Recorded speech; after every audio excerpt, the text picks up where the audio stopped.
नमस्कार, आपका होस्ट और दोस्त मैं रामचंद्र।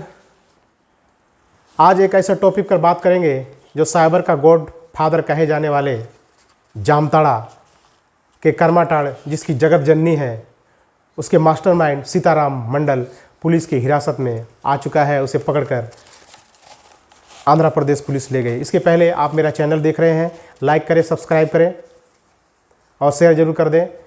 मेरा एडपा न्यूज़ का वेबसाइट भी आ चुका है, वहाँ पर आप जाकर www.edpanews.com पर जाकर आप झारखंड की पल पल खबरें पढ़ सकते हैं।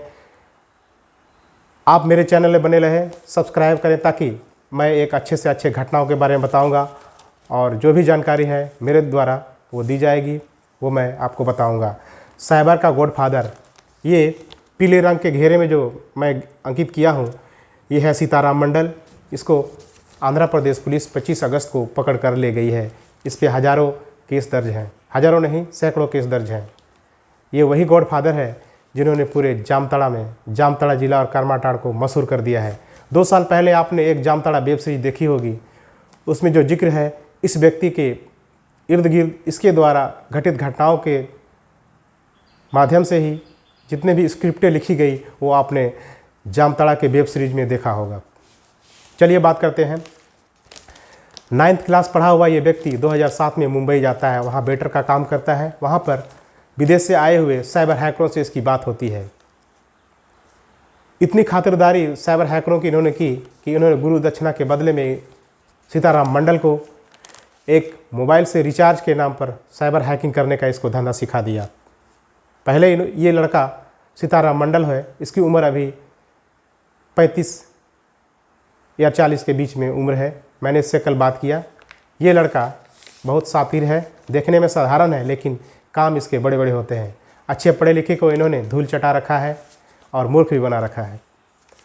2007-8 में साइबर हैकर से मिलने के बाद ये लड़के घर आके 8-9 में रिचार्ज का दुकान खोला। एक छोटा मोटा मोबाइल का दुकान खोलने के बाद रिचार्ज करता था। वहाँ से ये मोबाइल का जो डाटा बैलेंस होता था, उस समय 3G आ चुका था। 3G का ये बैलेंस हैकिंग करता था। इसके बाद साइबर हैकों से बराबर बात करते करते इसको खाता वेरिफिकेशन के नाम पे पैसे को किस तरह से दूसरे के खाता से ट्रांसफ़र किया जाता है, इसको शिक्षा साइबर हैकरों ने दिया। देने के पश्चात ये व्यक्ति एक आध दो आदमी को से पैसा चुराने के बाद, उसके खाता से ट्रांसफ़र करवाने के बाद इसको लगने लगा कि आज न कल हमको पुलिस पकड़ लेगी। लेकिन जो मैं शिक्षा ग्रहण किया हूँ, मैं अन्य सगे संबंधियों को सिखा देता हूँ। सीताराम मंडल कर्माटाड़ विद्यासागर के सुंदरजोरी गांव के रहने वाले हैं। इन्होंने अपने सगे संबंधियों को, जितने भी वहाँ सीताराम मंडल टाइटल से ही मालूम चलता है कि जामताड़ा में सारे मंडल साइबर हैकर से ही जुड़े हुए हैं। मैं वो खास समुदाय से, मेरे भावना ये नहीं है कि मैं ठेस पहुंचाऊं, लेकिन अधिकतर मंडल ही साइबर क्राइम में संलिप्त हैं।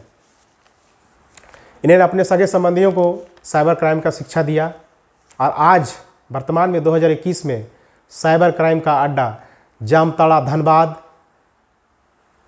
देवघर, दुमका, गिरिडीह, इन सारे जिलों में साइबर हैकिंग का अड्डा बन चुका है। और अधिकतर मंडल और जो एक अंसारी, मोहम्मद अंसारी, ये सब जो कास्ट के लोग हैं, इसमें ज़्यादातर संलिप्त पाए गए हैं।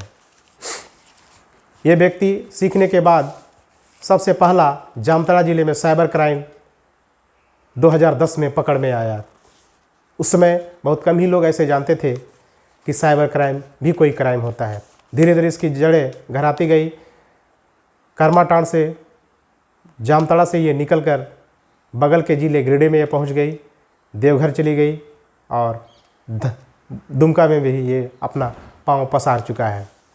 तो आज साइबर क्राइम जिस बारे में मैं बात करूंगा, सीताराम मंडल के उन जीवन और कुछ पहलू पर मैं घटनाओं पर संबंधित जानकारी दे रहा हूं। सीताराम मंडल को 25 अगस्त को आंध्र प्रदेश से आई पुलिस पकड़कर ले गई है। मेरे बैकग्राउंड के पीछे देख रहे हैं, ये सफ़ेद टी शर्ट या नीला कलर का टी शर्ट जो पहना हुआ है, जिससे नकाब लगा हुआ है, ये वही सीताराम मंडल है। हाइट इसकी 5 फुट 6 इंच है, इससे ज़्यादा नहीं है। देखने में डिलडोल लड़का है, आप देख सकते हैं।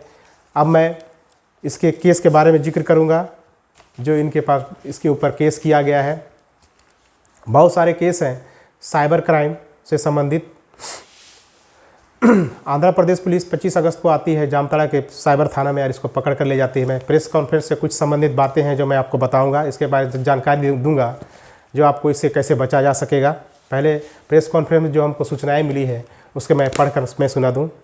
गुप्त सूचना के आधार पर बड़े पदाधिकारियों के निर्देश पर टीम का गठन कर करमाटाल थाना अंतर्गत ग्राम रिंगो चिंगो एवं ग्राम सुंदरजोरी में साइबर थाना का जो यहाँ के प्रभारी हैं पुलिस निरीक्षक और तेलंगाना के पुलिस निरीक्षक प्रशांत कुमार द्वारा साइबर थाना एक टीम गठित किया गया और हैदराबाद सिटी से सहयोग से छापामारी की गई।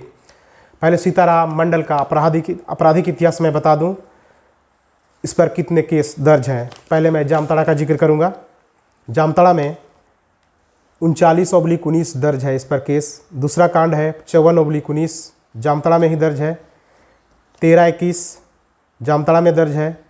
करमाटाड़ में दर्ज है 70/16। इसके बाद तेलंगाना में है, तेलंगाना जिले के रंगारेड्डी राजकोंडा थाना में है 135/20। रंगारेड्डी दूसरा है 202/21। तेलंगाना साइबर थाना हैदराबाद सिटी में कांड दर्ज है 550/2020। तेलंगाना हैदराबाद सिटी में है 962/2020। तेलंगाना साइबर थाना हैदराबाद सिटी कांड संख्या 962/2020। तेलंगाना सिटी रंगारेड्डी साइबराबाद थाना में 283/21। तेलंगाना जिला के रंगारेड्डी साइबराबाद थाना में 352/21। रंगारेड्डी साइबराबाद में 488/2021। जामताड़ा साइबर थाना में 30/21। ये टोटल 12 गो केस मैंने आपको पढ़ के बताया। इसके अलावा और भी केसें हैं जो मैं बारी बारी से मैं बता रहा हूँ। इसके बाद 13 नंबर में है साइबर थाना अपराध में है 14/21। 15 में है 45/21 और 15वां में नंबर में है 33/21। ये टोटल 15 को केस इस पर दर्ज है। आप जान सकते हैं सारा ये साइबर एक्ट से संबंधित केस दर्ज है। ये वो लड़का है जिसके बदौलत अपने आप को ये साइबर का गॉडफादर के नाम से स्थापित हो चुका है। मैं जामताड़ा के पुलिस अधीक्षक का प्रेस कॉन्फ्रेंस में दिखाने की कोशिश करूंगा उन्होंने क्या कहा, क्या क्या जानकारी दिया। बहरहाल साइबर क्राइम में अधिकतर पढ़े लिखे लोग फंसते हैं, जो सबसे ज़्यादा पढ़े लिखे हैं। इसमें कुछ साइबर से संबंधित कुछ बचाव के मैं दिशा निर्देश है, मैं उसको पढ़ के मैं सुनाऊंगा जो आपको जान लेना चाहिए ताकि आपके साथ साइबर कांड होने वाले हैं उसको आप आसानी से बच सकें। हम उन सभी युवाओं से निर्देश करते हैं कि किसी तरह के इस घटनाएं से संबंधित आपके साथ होती है तो इन सब कॉल से सावधान रहें। सबसे अधिक पढ़े लिखे इसमें मूर्ख बनाए गए हैं, उसके पैसे लूटे गए हैं। हाल में तो 2 महीना पहले या 1 महीना पहले नागालैंड के एक IAS ऑफिसर थे, उससे 7 लाख रुपया 14 लाख रुपया उसका पैसा लूट लिया गया था। एक जामताड़ा जिले के SP थी जया राय जो साइबर क्राइम पर वो टूट पड़ी थी, उसके पिताजी से 5 लाख रुपया साइबर क्राइम कर लिया गया था लेकिन उसका पैसा रिकवर कर गया। अधिकतर केसों में देखा जा रहा है कि जितने भी साइबर से संबंधित लोग जेल जाते हैं वो आसानी से छूट जाते हैं। कम ही लोगों की ये पैसा रिकवर हो पाती है। मैं उन सभी से निर्देश करना चाहूँगा कि आपका पैसा कीमती है, उससे पहले साइबर फ्रॉड होने से पहले आप इससे बच लें ताकि आपका कीमती मेहनत खून पसीने का कमाया हुआ पैसा ये साइबर फ्रॉड वाले आपका पैसा ना लूट सके। बचाव के क्या क्या कारण है सबसे पहले मैं दिखा देता हूँ, मेरे स्क्रीन में भी आपको देखने के लिए मिलेगा, आप उसे पढ़कर समझ सकते हैं। किसी भी अज्ञात नंबर या कॉल आने पर किसी भी प्रकार की निजी जानकारी जैसे कार्ड नंबर, खाता नंबर, आधार नंबर, पैन नंबर और जन्मतिथि कतई साझा ना करें। इन सारी चीज़ें अनजान कॉल आने पर आप कतई दूसरे को नहीं बताएं। किसी भी परिस्थिति में अपने मोबाइल पर आए किसी प्रकार की OTP या कोड किसी अनजान व्यक्ति को हरगिज ना बताएं। किसी तरह का OTP आता है या कोड आता है अनजान आदमी को हरगिज नहीं बताना चाहिए। गूगल में किसी भी प्रकार का कस्टमर केयर का नंबर आता है या हेल्पलाइन नंबर नहीं ले। कहने का मतलब है कुछ लोगों को लगता है कि कुछ भी नंबर चाहिए गूगल से सर्च कर लेते हैं और उसका नंबर ढूंढ लेते हैं, तो वो गलत है। इन सब नंबरों से आपको बचना चाहिए। अधिकांश या साइबर अपराधियों का नंबर होता है, सिर्फ ऑफिशियल वेबसाइट पर उपलब्ध नंबर पर ही आप संपर्क कर सकते हैं। गूगल पे जाके अनावश्यक नंबर को आप ना लेकर इस्तेमाल करें। अगर किसी का नंबर प्राप्त करना है तो उसको ऑफिशियल वेबसाइट पर जाएं, वहीं पर उसका नंबर दिया रहता है। कौन बनेगा करोड़पति, लॉटरी आकर्षक छूट, कैशबैक, सस्ता लोन, ऑनलाइन लोन, नौकरी के लिए रजिस्ट्रेशन आदि प्रलोभन से बचे। ये सारे चीज़ आपके मोबाइल के मैसेज में ज़रूर आता होगा। ये नंबर साइबर फ्रॉड के ही नंबर हैं, या तो मैसेज हैं या ऑनलाइन लोन का झांसा दिया जा रहा है, नौकरी का झांसा दिया जा रहा है। इन सब चीज़ों से आपको बचना है। किसी भी अनजान व्यक्ति द्वारा बताए गए ऐप, मोबाइल में प्ले स्टोर में ऐप हैं AnyDesk, TeamViewer, remote desktop, AirMirror, AirDroid, screen lab, Mikogo, snapshot, UltraViewer, हरगिज डाउनलोड ना करें। ये वो चीज़ ऐप है, सारी जानकारी आपको हैक कर ली जाएगी और पैसे खाते से आपकी चुरा ली जाएगी। किसी अनजान व्यक्ति द्वारा बनाए गए कोई भी ट्रांजैक्शन नहीं करें, भले ही वह ट्रांजैक्शन अत्यंत छोटी राशि की क्यों नहीं है। बहुत ऐसा कॉल आता है या मैसेज आता है, उसमें कहते हैं यार ट्रांजैक्शन है, आपको इतना बैलेंस ऑफर दिया जा रहा है, आप ई पे क्लिक कीजिए, आपको इतना में अकाउंट में ऐड हो जाएगा। भूल के भी इस तरह के लिंक पर क्लिक नहीं करना है। अज्ञात लिंक या यूआरएल पर क्लिक करने से बचें।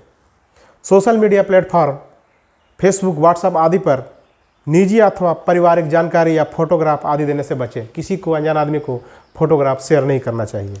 व्हाट्सएप हैकिंग से बचने के लिए 2 फैक्टर ऑथेंटिक को सक्षम करें। व्हाट्सएप में एक ऑप्शन है, सेटिंग में जाके आप देख सकते हैं, वहाँ पर 2 फैक्टर ऑथेंटिक है, उसको एक्टिव कर दीजिए। यह करने के बाद आपका गुप्त 6 अंकों का कोड बिना आपका व्हाट्सएप हैक नहीं कर सकता है। ये सारी मैंने जानकारियाँ आपको बताई जिससे आप साइबर के हैकिंग से आप बच सकते हैं। आपका पैसा कीमती है। मेरा वीडियो बनाने का मकसद यही है, आपको साइबर क्राइम से बचाना है। मैंने आपको कुछ थोड़ी जानकारियाँ दी। साइबर का गॉडफादर सीताराम मंडल, किस तरह से एक 9th क्लास पढ़े हुए व्यक्ति अच्छे IAS IPS का पैसा उसके खाते से आसानी से निकाल लेता है। मतलब आप समझ सकते हैं कि वो कितना बड़ा इंजीनियर है, कितना बड़ा जीनियस है। उसके आगे अच्छे बैंकर, बैंक मैनेजर मात खा जाते हैं। दूसरी बात, ये कानून जो बनाया गया है साइबर एक्ट का, जिसका मैं धारे का जिक्र करता हूँ, वो धारा है 414, 419, 420, 467, 468, 471, 120B और 6620 CD। ये एक्ट लगाया जाता है, लेकिन जैसे ही ये केस जाती है, प्रूव ना होने की वजह से वहाँ पर हाई कोर्ट के जो जज हैं उसे आसानी से बेल दे देते हैं। कानून में कुछ खामी है, आप भी जानते हैं, लेकिन सबसे पहले सावधानी ही आपका बचाव है। कुछ मैंने जैसे बताया कि जिन जिन चीज़ों को मैंने पढ़कर सुनाया, वो चीज़ यदि आपके साथ होता है तो आप उनसे बचें। सावधानी ही आपका बचाव है। दूसरी बात, अगर कोई अनजान कॉल आता है तो सबसे पहले आप ये बोलें, तुम हमें चूतिया बना रहे हो और कोई काम नहीं मिला, इतना बोलते हैं। यदि साइबर फ्रॉड का नंबर होगा तो वो तुरंत काट देगा या तो आपसे गाली गलौज स्टार्ट करने देगा। आप निजी ज़िंदगी में इसका इस्तेमाल कर सकते हैं। आइए मैं दिखाता हूँ। सीताराम मंडल को पकड़ने के बाद हैदराबाद पुलिस उसे तेलंगाना लेके चल गई। जिले के पुलिस कप्तान श्री दीपक कुमार सिन्हा प्रेस कॉन्फ्रेंस में क्या बोले हैं, आइए सुनिए। मुझे विदा दीजिए, आप मेरे चैनल पर बने रहे। मैं एक से एक अच्छी जानकारी आपके लिए लाता रहूँगा। मेरा चैनल दोस्तों सब्सक्राइब करना मत भूलिएगा। सभी को नमस्कार, जय हिंद, जोहार। आइए देखते हैं प्रेस कॉन्फ्रेंस। जेल जा चुके हैं। यहाँ के 4 केस में पहले से ही वो क्या कहते हैं कि उसमें से एक्यूज्ड रहे हैं। और तेलंगाना पुलिस ने जो सूची बना के लाई है, जो उन्होंने, उसमें से आपके यहाँ के 7 केस है, 7 अभी तक उनके यहाँ के 7 केसेस में इस्टेब्लिश हुआ है। और अभी जो डिफरेंट जगह से जो और भी क्राइम हुए हैं, उसमें से हम लोगों ने जो और भी मोबाइल्स वगैरह को एनालिसिस किया था, उसमें हमारे 4 केस और इनके विरुद्ध ट्रू पाए गए। तो वर्तमान समय में आप कह सकते हैं कि अभी तक जो हमारे पास रिकॉर्ड अवेलेबल है उसमें से इनके विरुद्ध में 15 कांड हैं। इनके साथ में एक और व्यक्ति भी पकड़ाया है, वो मजीद अंसारी रिंगो चिंगो का है। मजीद अंसारी जामताड़ा के साइबर केस में 2021 से पहले से भी जेल जा चुका है और रिसेंटली बेल पर था। और ये तेलंगाना का जो हैदराबाद सिटी कांड संख्या 730/20 में ये उसका भी एक्यूज्ड है। वहाँ के लोगों को इन्होंने फ्रॉड करके पैसा निकाल लिया था उनके अकाउंट से। तो ये 2 एक्यूज्ड अभी मिले हैं। और दूसरे स्टेट से जो भी आ रहे हैं यहाँ पे हम लोग एनालिसिस कर रहे हैं। तो यहाँ के जितने भी साइबर क्राइम हैं हम लोग को जब पकड़ के लाते हैं उनके मोबाइल का एनालिसिस करते हैं। ये एनालिसिस जब हम भेजते हैं अपने GCIT टीम को या ऑल इंडिया लेवल पर MHA इसको मॉनिटर कर रहा है तो पता चलता है शुरुआती दौर में ये पता नहीं चल पाता है कि इसके विक्टिम्स कितने हैं, लेकिन एनालिसिस होने के बाद में ये पता चल पा रहा है कि इनके द्वारा जो फ्रॉड किया गया है वो कितने लोगों को शिकार बनाया। तो ये सारे एनालिसिस अब अवेलेबल होने लगे हैं और उसके आधार पर मतलब है क्या कि जो कार्रवाई है वो तेज़ हो गई है और धीरे धीरे हमें लगता है कि जो भी बचे हुए हैं यहाँ साइबर के अपराधी उनको भी बहुत जल्द ही वो पुलिस की गिरफ्त में होंगे। कुछ गिरावट नहीं हुआ।